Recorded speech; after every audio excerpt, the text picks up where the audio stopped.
It's the guns. It's not mental illness.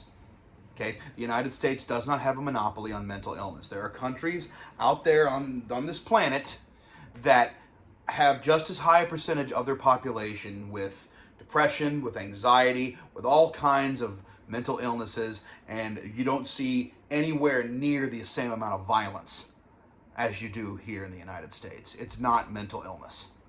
It's not godlessness.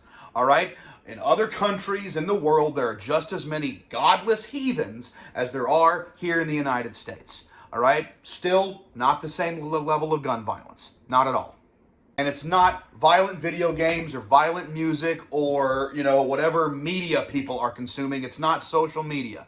Because again, the United States doesn't have a monopoly on social media. You know what it does have a monopoly on? You know what the United States has that makes it unique from all other countries on this planet?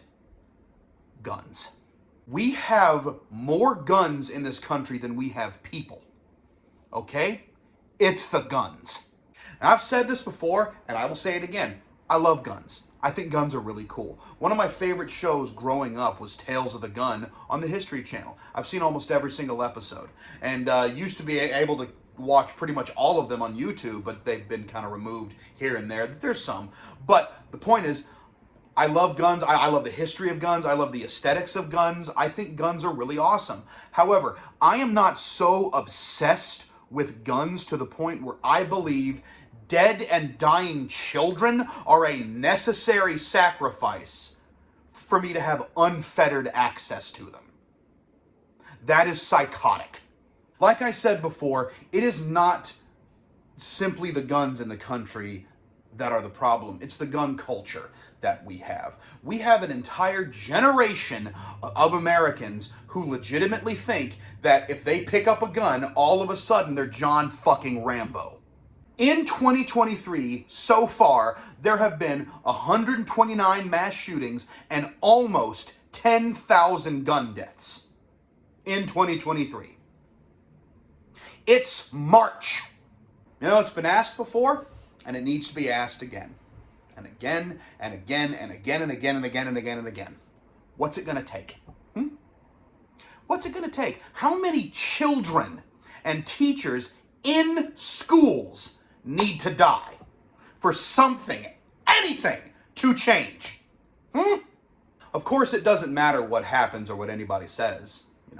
The Republicans in power are going to make any excuse and latch on to whatever piece of information they can to avoid the gun issue. And for the Nashville shooter, who turned out to be trans, that's all they have to talk about. Here's Buchenwald Barbie with her take. Pause to read. I don't want to have this bitch on my page any longer than necessary.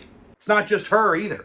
Many right-wing pundits and lawmakers are saying the exact same thing. How this is an example of violence from the trans menace or what the fuck ever they're trying to say. Here's a fun little statistic. Of the roughly 2,840 American mass shooters that have popped up in the last 5 years or so, do you know how many have been trans? 3. Not 3%, not 300, 3. Out of nearly 3,000. For all of the math-averse people out there, that's slightly above 0.1%. And just for a little context, it is estimated that the percentage of the American population that identifies as trans currently is about 0.5%. So 0.1% versus 0.5%. So if anybody's going to try and go down that road. Of course, they don't want to talk about that. They don't want to talk about the sociological factors that could lead a potentially mentally troubled kid to wanting to go down the road of school violence. No. No, they want to blame testosterone therapy and hormone therapy, completely ignoring the millions of Americans that are currently on testosterone therapy that aren't shooting up schools. We live in a country that cares more about its citizens having access to a firearm than to clean drinking water. Think about that for a second. And we also have a whole bunch of Americans who claim to love the Constitution, but can only really name one amendment. And even that amendment, they don't even fully understand.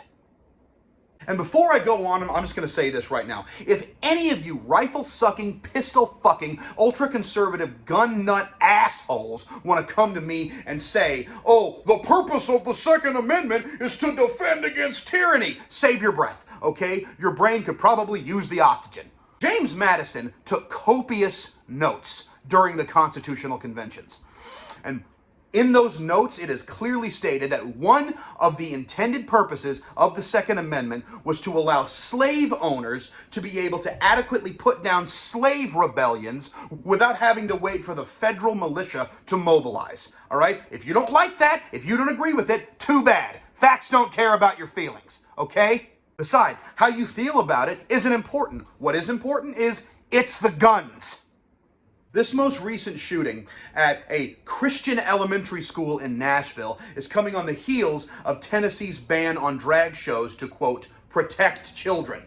How's that going for you, Tennessee? Where you at? Because 3 kids just died yesterday from guns. Not from drag queens, from guns.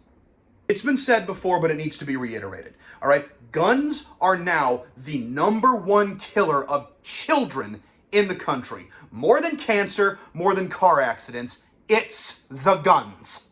And if any more of these assholes who look like if Bobby Hill stopped eating fruit pies and started doing a whole lot of meth come at me talking about, oh, we need to improve security at schools. We need to turn the teachers into soldiers and the schools into fortresses with the steel doors into boom and the bam. What universe do you live in? How is any of that real? And you know who really loves these mass shootings, by the way, secretly? The NRA. Yeah. Because every time there's a mass shooting or a school shooting like this, the NRA experiences a huge boon in membership dues and also notices gun purchases skyrocketing everywhere because all of these whack job nutcases buy up all the guns because they're afraid, oh no, the Democrats are going to come for my guns.